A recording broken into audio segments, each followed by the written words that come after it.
अध्यक्षांना दिलेला ते कसं संपूर्णपणे खोटं आहे हे पण मला आपल्याला सांगणं आवश्यक वाटतं. सर्वप्रथम त्यांनी 2013च्या घटना दुरुस्तीचा उल्लेख केला. मला वाटतं काही व्हिडिओजही दाखवले 2013 मध्ये जेव्हा मी शिवसेनेत होतो त्यावेळेला त्या मीटिंगसाठी उपस्थित होतो वगैरे. आता तो कुठचा नेमका व्हिडिओ आहे काय आहे हे काय मी शहानिशा केलेली नाहीये, परंतु राहुल नार्वेकर एक कार्यकर्ता म्हणून तुम्ही दिलेलं संविधान वर शिक्कामोर्तब करायचे अधिकार नाहीयेत आणि मी जरी शिक्कामोर्तब केला तेव्हा तर ते काय ग्राह्य आणि योग्य आहे तर अर्थ तो ठरत नाही. आणि नंबर 2, ज्या पत्राचा तुम्ही उल्लेख करत आहात त्यात संविधानाविषयी काही एक लिहिलेलं नाहीये.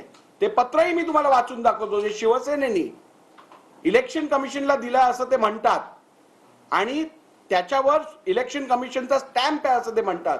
त्या पत्रात काय उल्लेख केलाय बघा. त्या पत्रात असं लिहिलंय, to the chief election commissioner, election commission of India, Nirvachan Sadan, Ashoka road, नवी Delhi. Respected sir, Shiv Party office bearers election program notice was declared on 17 December 2012 by election officer Shri Balakrishna Joshi, Advocate, High Court, Mumbai. Application/nomination forms were invited for the post of Shiv Sena Paksha Pramukh, National Executive, Shiv Sena leaders and deputy leaders. The last date of receiving the nomination was up to 3 p.m. on 12 January 2013. There was one nomination form received for the post of Shiv Sena Paksha Pramukh.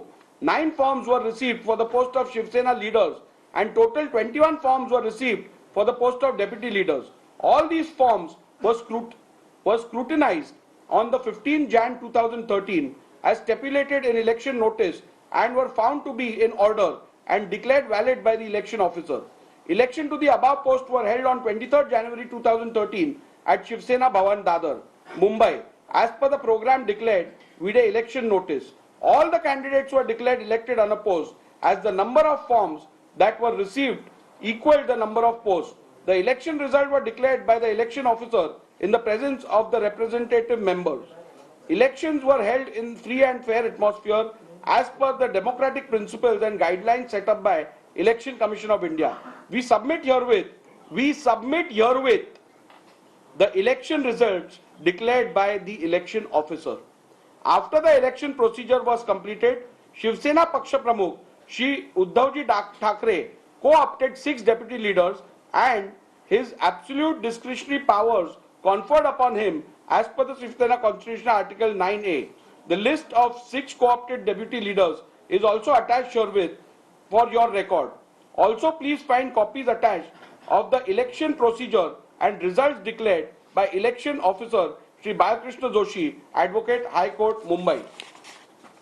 हे त्यांचं पहिलं पत्र आणि इलेक्शनचा result जाहीर केला त्याची copy त्यांनी एन्क्लोज केली आहे. या पत्रात 2013 मध्ये त्यांनी कुठेही इलेक्शन कमिशनला या घटनेत दुरुस्ती झाली आहे किंवा घटनेत झालेल्या दुरुस्तीची कॉपी आम्ही तुम्हाला देत आहोत हे कुठेही उल्लेख नाहीये. याच्यात केवळ इलेक्शनचा जो रिझल्ट आहे तो त्यांनी इलेक्शन कमिशनला कळवायचं काम केलंय. सर्वप्रथम म्हणजे हा पुरावा झाला की त्यांनी जे सातत्याने बोलतायत की आम्ही इलेक्शन कमिशनला कॉपी दिली त्याचं कुठेही अक्नॉलेजमेंट त्यांच्याकडे नाहीये. त्यांच्याकडे जे अक्नॉलेजमेंट आहे ते केवळ निवडणूक जी संघटनात्मक झाली त्याचा रिझल्ट डिक्लेअर जो त्यांनी केला त्याची माहिती त्यांनी इलेक्शन कमिशनला पोहोचवली आहे. घटनेत दुरुस्ती झाली ती दुरुस्ती काय होती त्याची प्रत इलेक्शन कमिशनकडे दिली आहे की नाही हे 2013च्या पत्रात कुठेही म्हटलं नाहीये. एक. नंबर 2, जो युक्तिवाद आज टेलिव्हिजन समोर आणि मीडिया समोर ते करत आहेत तो युक्तिवाद त्यांनी माझ्या समोर केला का? तुम्ही त्यांचा रिप्लाय बघा, त्यांचं पिटिशन मध्ये बघा. कुठेही 2013च्या कॉन्स्टिट्यूशन बद्दल काहीच म्हटलं नाहीये. 2018च्या कॉन्स्टिट्यूशन बद्दल ते बोलतात आणि आता 2018च्या कॉन्स्टिट्यूशन वरती मी येतो. 2018च्या कॉन्स्टिट्यूशन बद्दल ते म्हणतात की आम्ही पुरावे दिले आहेत इलेक्शन कमिशननी ते कॉन्स्टिट्यूशन आम्ही त्यांच्याकडे सबमिट केल्या संदर्भातलं. आता हे अनिल परब हे सातत्याने हे 4 एप्रिल 2018चं पत्र इलेक्शन कमिशनला ते जे त्यांनी दिलंय ते सातत्याने दाखवत असतात. लक्षात घ्या, दाखवत असतात. वाचून एकदा तरी दाखवलं का? कारण त्यात काय लिहिलंय ते त्यांना पण माहिती आहे. ह्यात पण हेच लिहिलंय की 2018 मध्ये निवडणुकीचा जो निकाल आहे तो निकाल त्यांनी इलेक्शन कमिशनला कळवलाय. या पत्रात त्यांनी मला दाखवू दे संविधानाबद्दल एकही शब्द त्यांनी उल्लेख केलाय का? अजिबात केला नाहीये. पाहिजे तर हे पण पत्र वाचून दाखवतो. Respected sir, Shiv Sena 4 April 2018. Respected sir, Shiv Sena Party Office Bearers Election Program notice was declared on 15 December 2017 by Election Officer Shri Balakrishna Joshi, Advocate High Court Mumbai. Election program declared by the election officer entailed the period for filing of nominations from 5th January 2018 to 10 January 2018, and accordingly nomination forms were invited for the post of Shiv Sena Paksha Pramukh, Shiv Sena leader, deputy leaders. The last date for receiving the nomination was up to 3 p.m. on 10 Jan 2018. There was one nomination form received for the post of Shiv Sena Paksha Pramukh. 9 forms were received for the post of Shiv Sena leaders, and total 21 forms were received for the post of deputy leaders. All these forms were scrutinized on the 11th Jan 2018 as stipulated in the election notice and were found to be in order and declared valid by the election officer. Election to the above post were held on 23rd January 2018 at NSCI Vallabhbhai Patel Sports Complex, Worli, Mumbai. As per the program declared with the election notice, all the candidates were declared elected unopposed as the number of forms received equaled the number of posts. The election results were declared by the election officer in the presence of the representative members. Elections were held in free and fair atmosphere as per the democratic principles and guidelines set up by Election Commission of India. We submit herewith the election results declared by the election officer. We submit herewith the election results declared by the election officer.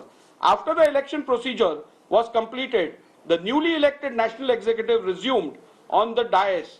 Shiv Sena Paksha Pramukh Shri Uddhavji Thackeray co-opted 4 leaders and 12 deputy leaders under his discretionary powers as per Article 9A of the Constitution of the party. The list of the names of 4 leaders and 12 co-opted deputy leaders is also attached herewith for your record. Also, please find copies attached to the election procedure and results declared. Copies attached. कोणत्या copies attached आहेत? Election procedure and results declared by election officer Shri Balakrishna Joshi, Advocate High Court, Mumbai. काय केलंय? पत्र याच्यात कुठे उल्लेख आहे?